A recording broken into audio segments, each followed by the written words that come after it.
நம்மன்னு நமக்காக ஏதாவது உழைச்சிருக்கணும், பண்ணியிருக்கணும், கண்டிப்பா நமக்கு கையில ஒரு காசு இருக்கணும்னு அப்ப தோணுச்சு. அதுக்கப்புறம் ஹாஸ்பிட்டல்ல வந்து வீட்டுல இருந்தே ஹெல்த்தியா கேக்ஸ், பிஸ்கெட்ஸ், குக்கீஸ் எல்லாம் செஞ்சு விற்க ஆரம்பிச்சேன். விற்கிறப்ப ஆரம்பிக்கிறப்ப எனக்கு என்ன பெரிய நம்பிக்கைன்னா, பக்கத்துல ஒரு அக்கா எனக்கு கேக் வாங்குவாங்க.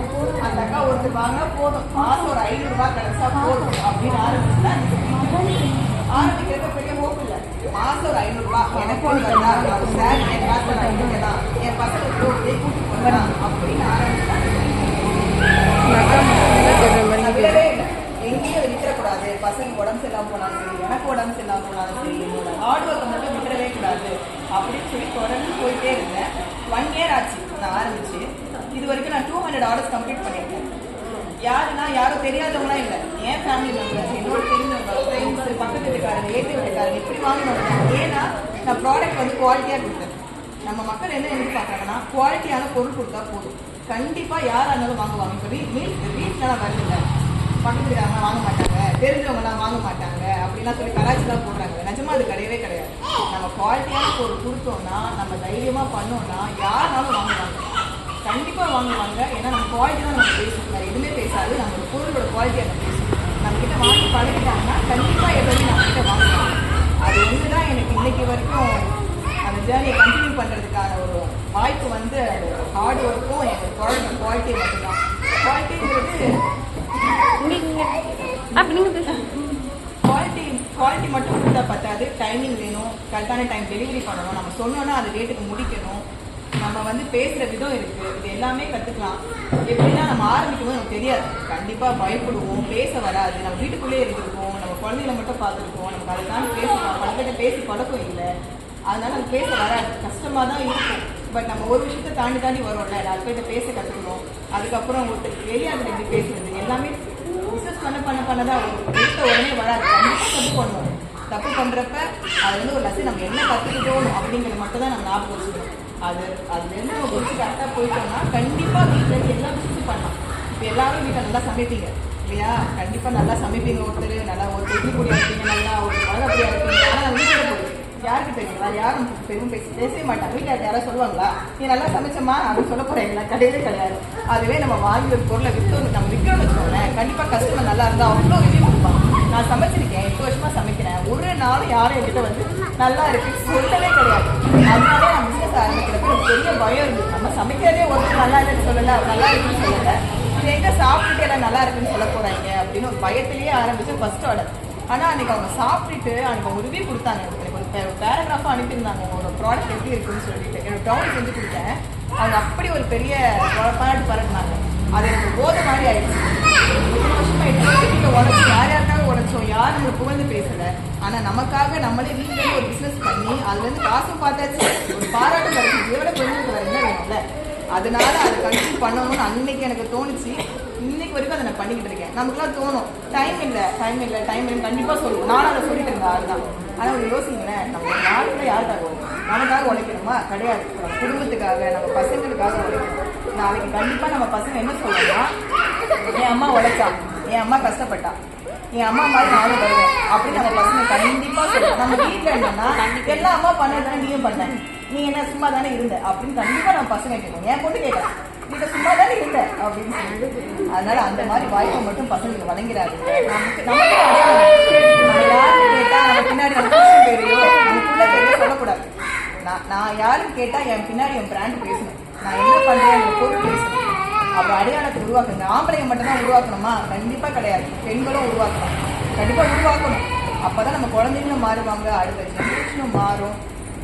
இங்க எத்தனை பேர் காசு கனவுகள் ஆண்டர்பிரனர் ஆகணும், தொழிலாளர் எப்ப ஆரம்பிக்க போறீங்க?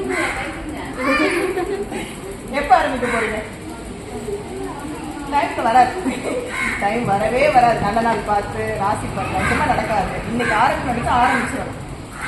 என்கிட்ட கேக் வாங்குறப்ப சும்மா செஞ்சு பக்கத்துக்காரங்கலாம் அப்ப திடீர்னு ஒரு ஆர்டர் வந்துச்சு. வேண்டான்னு சொல்லலை, ஒரு பயம் தான், நடுக்கம் தான். பண்ணி பார்த்துக்கலாம், தெரிஞ்சிடலாம். தோத்துட்டேன்னா அது லெசன் கற்றுக்கலாம், ஜெயிச்சிட்டோன்னா அது என்ன முன்னாடி போயிடலாம் அப்படின்னு சொல்லி ஆரம்பிச்சேன். அந்த ஃபர்ஸ்ட் டைம் கூட கண்டிப்பாக பயமாக இருக்கும், ரொம்ப நடுக்கமாக இருக்கும். ஆனால் நம்ம அதை ஜெயிச்சு வந்துட்டோம்னா லைஃப்லாம் நம்ம ஹாப்பியாக இருக்கலாம். நம்மளும் அடையாளம் இருக்கும். நான் இப்போ வரைக்கும் நான் ஃபர்ஸ்ட் நான் ராஜோட ஒய்ஃப், அவங்களோட பொண்ணு ரகுதர் பொண்ணு அப்படிதான் சொல்லுவேன். ஆனா இன்னைக்கு நானா பிரியதர்ஷினி அப்படியே எல்லாருக்கும் தெரியுது. ஓ அந்த பொண்ணா கேக் செய்யும், அந்த பொண்ணு தெரியும் அப்படின்னு எனக்குன்னு ஒரு அடையாளத்தை உருவாக்கினேன். வீட்டுல இருந்தே தான் என் பசங்க வந்து 8 மணிக்கு ஸ்கூல் போயிடுவாங்க. 1 மணி நேரம் ரெஸ்ட் எடுப்பேன். 10 மணிக்கு ஆரம்பிச்சேன்னா 12 மணி வரைக்கும் என் வேலை இருக்கும். நின்று பேக் செஞ்சுக்கிட்டு கேக் செஞ்சுக்கிட்டே இருப்பேன் 2 மணி நேரம். செஞ்சு முடிச்சுட்டு பசங்களை போய் கூப்பிட்டு வந்து சாப்பிட வச்சு அவங்கள கொண்டு கிளாஸ்லாம் விட்டுட்டு டெலிவரி பண்ணுவோம். அப்படியே நான் கிளம்பிடுவேன். கேக்கெல்லாம் எடுத்து டெலிவரி பண்ணுவேன். என் பசங்க படிப்பும் பாதிக்கிறதுனால என்னோட வாழ்க்கையும் எந்த பாதிப்பும் இல்லை. 2 மணி நேரம் எனக்காக நான் உழைக்கிறேன். உழைச்சி என்னோட அடையாளத்தை நான் தேடிக்கிட்டேன். அதே மாதிரி எல்லாராலையும் முடியும். கண்டிப்பா இங்க இருக்க எல்லாருக்கும் ஒரு டேலண்ட் இருக்கும். எல்லாரும் மாவு நல்லா இருப்பீங்க, என்னென்னமோ பண்ணுவீங்க. தோசை மாவு நல்லா இருப்பீங்க, இட்லி பொடியா இருப்பீங்க, மசாலா இருப்பீங்க, குழம்பு நல்லா வைப்பீங்க. அது செஞ்சு என்ன பண்றது? வீட்டுக்கு கூட சமைச்சு போட்டு என்ன பண்றது? ஒரு புண்ணியம் கிடையாது. உங்களுக்கு அடையாளத்தை தேடுங்க. கண்டிப்பா வீட்டுக்கு நிறைய பண்ணலாம். இப்பெல்லாம் டெய்லரிங் வந்துருச்சு, என்னென்னமோ பண்றாங்க. ஃபர்ஸ்ட் நமக்கு வந்து பெருசா கான்டாக்டே இருக்காது. இப்ப அப்படி இல்லை. நம்மகிட்ட போன் இருக்கு, ஸ்டேட்டஸ் போடலாம், 4 பேர் பார்ப்பாங்க, இன்னொரு சொல்லுவாங்க. அது மூலியமா நம்ம தொழில் பெருக்கிட்டே போகலாம். நான் ஆரம்பிக்கும் போது ஒரு 10 கஸ்டமர் தான் என்ன இருக்காங்க. வெறும் 10 கஸ்டமர் தான். அவங்களே மாசம் திரும்ப வாங்கிட்டு இருப்பாங்க மாசத்துல ஒரு தடவை. ஆனா இன்னைக்கு பார்த்தா என்கிட்ட இருக்காங்க ஒரு 50 கஸ்டமர் வந்துட்டாங்க. ஒரு வருஷத்துக்கு வந்துட்டாங்க. ஏன்னா ஃப்ரெண்ட்ஸுக்கு மாற்றி சொல்லி இவங்க நல்லா இருக்கு வாங்குங்கன்னு சொல்லி வந்துட்டாங்க. நான் ஒரு பொருள் கொடுத்தேன்னா நல்லா இருக்கும் கண்டு மூடி இப்போ வாங்குறாங்க. அந்த அளவுக்கு என் பொருள் பேசுது. அதே மாதிரி குவாலிட்டியான பொருள், நல்ல பொருள் கொடுத்துட்டீங்கன்னா போதும். அதை மட்டும் மைண்டில் வச்சுக்கணும். நம்ம காசு சம்பாதிக்கிறதுங்கிறத தாண்டி நம்ம பொருள் நல்லா இருக்கணும். அதை மைண்டில் வச்சுக்கிட்டீங்கனாலே போதும். கண்டிப்பாக நம்ம தொழில் வந்து நல்லபடியாக போதும். டைம் இல்லைன்னு சொல்லாதீங்க, பசங்களை பார்க்கணும்னு சொல்லாதீங்க. பசங்க நம்ம கூடயே வளருவாங்க. அவங்க ஸ்கூலுக்கு போகிற டைம் நமக்கு போதும். அந்த டைம் நம்ம எல்லா வேலையும் பார்க்கலாம். நீங்கள் ஒரு நாள் ஃபுல்லாக வேலைக்கு போய் வச்சுக்கோங்க. காலையில் 8 மணிக்கு போறீங்க, நைட்டு 8 மணிக்கு வருவீங்க. யாரோ ஒருத்தர் அவங்களோட வாழ்க்கையை உருவாக்குறதுக்காக நீங்கள் அவங்களுக்காக சேர்ந்து உழைக்கிறீங்க. ஆனால் இது அப்படி கிடையாது. நேரத்தை கொண்டாடுங்கிறது அப்படி கிடையாது. நமக்காக நம்மளோட தொழிலை உருவாக்குறோம், நம்மளோட அடையாளத்தை உருவாக்குறோம். அது கண்டிப்பாக இங்கே இருக்க எல்லா பொண்ணுக்கும் வேணும்னு நான் நினைக்கிறேன். உங்களுக்கு ஏதாவது கொஸ்டின்ஸ் இருந்தால் கூட கேளுங்க, டவுட்ஸ் இருக்கு யாரா கேளுங்க, பார்க்கலாம். உங்களை என்ன மாதிரி பிஸ்னஸ் பண்ணணும்னு தோணுது? ஏதோ சாப்பிட்ட லைட் தெரியல ஆன்லைன்ல அது இப்போ கேக்லாம் அவங்க செய்யறாங்கன்னா அவங்க வந்து மைதால யூஸ் பண்ணுவாங்க. மைதா இல்லாம ராகி அதெல்லாம் எப்படி செய்யுங்க, கிளாஸ் அது மாதிரி ஏதாவது எங்கே எப்படி கத்துக்கிறீங்க எப்படி கேட்கல அதெல்லாம் டவுட் ஏதாவது தான் கேட்குது. யாருக்கு இல்லையா இல்லையா ஒரு நேரம் வீட்டுக்கு பண்ணணும், அதை செய்யணும், ஏதாவது தொழில் உங்களுக்கு தோணிட்டே இருக்கும்ல, உங்களுக்கு கனவு இருக்கும்ல, அந்த கனவையாச்சும் சொல்லுங்க பார்க்கலாம். என்ன கனவு காண்றீங்களா நான் கேட்டு என்ன கனவு காண்றீங்க?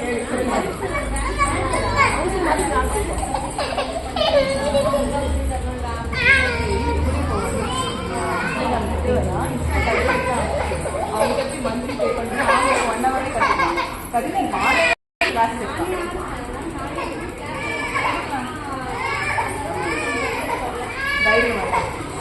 என்ன மாதிரி பயணம் கிடையாது. என் ஃப்ரெண்ட்ஸ் கிட்ட என் ஃபேமிலிட்ட கேட்டேன், கூட கிளம்பும்போது கேட்டாங்க, நீ பேசிட்டியாமா மயக்க போறேன் விட்டுட்டுமா அப்படிதான் கேட்டாங்க. ஏன்னா நான் பேசவே மாட்டேன், ரொம்ப அமைதியா இருந்த பொண்ணு. கல்யாணம் ஆகி குழந்தை பொண்ணு என்ன தோணுச்சுன்னா நான் வந்து என் பிள்ளைய அமைதியா இருக்கு. நான் பேசினா நான் போல்டா இருந்தா என் பிள்ளையும் போல்டா இருக்கு. 4 தான் என் பிள்ளை அழுகுது. நான் அழக்கூடாது, நான் தைரியமா இருக்கணும், நான் பேசணும், 4 பேர் மூச்சை பார்க்கணும். அதை பண்ணாதான் என் பொண்ணு அடுத்துட்டு போவான். எங்க லைஃப்லயே நான் தான் ஃபர்ஸ்ட் படிக்கிறேன். என் குடும்பத்துக்கு நான் ஃபர்ஸ்ட் படிக்கிறேன். அப்போ என் பொண்ணை நான் இதோட இன்னும் மேல ஆக்கணும் தான் நான் நினைக்கிறேன். அப்போ நான் இப்படியே எங்க அம்மா மாதிரி அமைதியாகவும் தைரியம் இல்லாம கண்டிப்பா நடக்காது. எங்க அம்மா ஒரு படி எடுத்து வச்சிட்டாங்க, நான் அதுக்கு மேல இன்னொரு படி தான் எடுத்து வைக்கணும். நான் இறங்கவே கூடாது. அப்படிதான் தைரியத்தை உண்டு பண்ணி நான் பேச கத்துக்கிட்டேன். நிஜமா சொல்ல என் ஃப்ரெண்ட்ஸோட கால் பண்ணி கேளுங்க, நான் பேசவே மாட்டேன். ரொம்ப சைலண்ட் டைப், நடுவும் கையெல்லாம் இருக்கு. அவ்வளவு தைரியமே இல்லாத ஆள் நான் வந்துட்டேன்னா நீங்களாம் ஈஸியா வரலாம். நான் பேசிட்டு இங்கே வச்சு கேட்டுட்டு தயவு செஞ்சு போயிடாதீங்க. வீட்டுக்கு போங்க, யோசிங்க, அடுத்து என்ன பண்றதுன்னு பாருங்க. கண்டிப்பா வீட்டுக்கு நிறைய பண்ணலாம். ஒருத்தருக்குமே உழைக்கணும்னு நினைக்காதீங்க, அது வேஸ்ட். நம்ம உடம்பு வீணா போயிடும். நம்ம வீட்டுல இருந்து செஞ்சோன்னா 2 மணி நேரம் தான். நமக்காக நம்மளே நிறைய செஞ்சுக்கலாம். மேக்கப் ஆர்டிஸ்ட் ஆகுறாங்க, அதெல்லாம் இப்ப வீட்டுல இருந்தே பண்ணலாம். யோசிங்க. என்ன இப்ப சாரி எல்லாம் கூட பிக் பண்ணிலாம் இப்போ செக் பண்றாங்க, பாத்தீங்கன்னா தெரியும். யோசிங்க என்ன பண்றது வீட்டுல இருந்து சொல்லிட்டு. எனக்கு வந்து செஞ்சிருவாங்க. ஆனா அது சந்தைக்கு ஒரு வாங்கிட்டு வந்து அவங்க பயப்படுவாங்க. அதுக்குதான் என்ன பண்றது அப்படின்னா அவங்க என்ன மெத்தட்லாம் யூஸ் பண்ணலாம் அப்படின்னா நிறைய பேர் செய்வாங்க, ஆரம்பிப்பாங்க யூஸ் பண்ணலாம். ஆனா அதுக்கு மாற்றி நிறையா நான் என்ன பண்ணுவேன், திரும்ப ஸ்டேட்டஸ் போடுவேன். என் ப்ளவுஸ் விற்குதோ நீங்க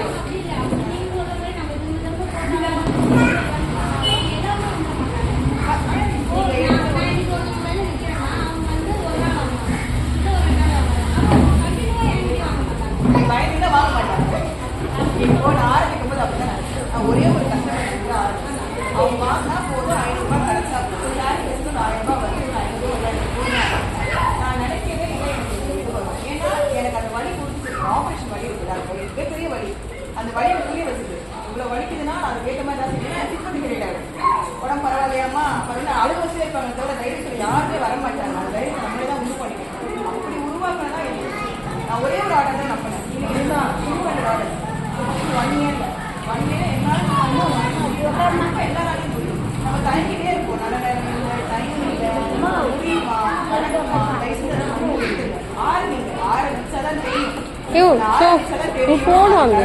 போகுமா போகாத நான் பண்ணாத பிசினஸே கிடையாது. சத்துமா வரைச்சிருக்கோம். போகுமா போகாத ட்ரை பண்ணி பாரு. நல்லாவே போச்சு. டாக்டர் ரொம்ப அப்படியே ஸ்டாப் ஆயிடுச்சு. அடுத்து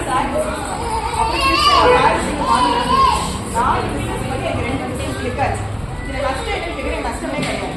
ஏன்னா நஷ்டம் ஆகாத அளவுக்கு பார்த்துட்டு 1000 ரூபாய்க்கு பொருள் வாங்குறேன்னா ஒரு 10 ரூபாய் நஷ்டம்னா எனக்கு இழப்பு கிடையாது. அந்த அளவுக்கு தான் நஷ்டம் வருதே தவிர ஃபுல் நஷ்டம் நான் வரவிட மாட்டேன். நான் கிளிக் பிசினஸ் எப்படி ஆரம்பிச்சேன்னா எனக்கு 2 பொருள் ஒரு 3000 ரூபாய்க்கு வாங்குறேன்னா விற்கலனா கூட எனக்கும் என் பிள்ளைக்கும் லைஃப் லாங் அது வந்துட்டு போகுதுன்னு சொல்லி 3000 ரூபாய்க்கு வாங்கி வச்சிருக்கேன்.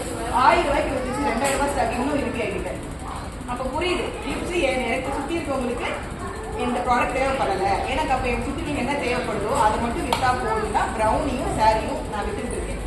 என்னன்னா நமக்கு தெரியாது நம்ம சுத்தி என்ன தேவைப்படும் நமக்கு தெரியாது.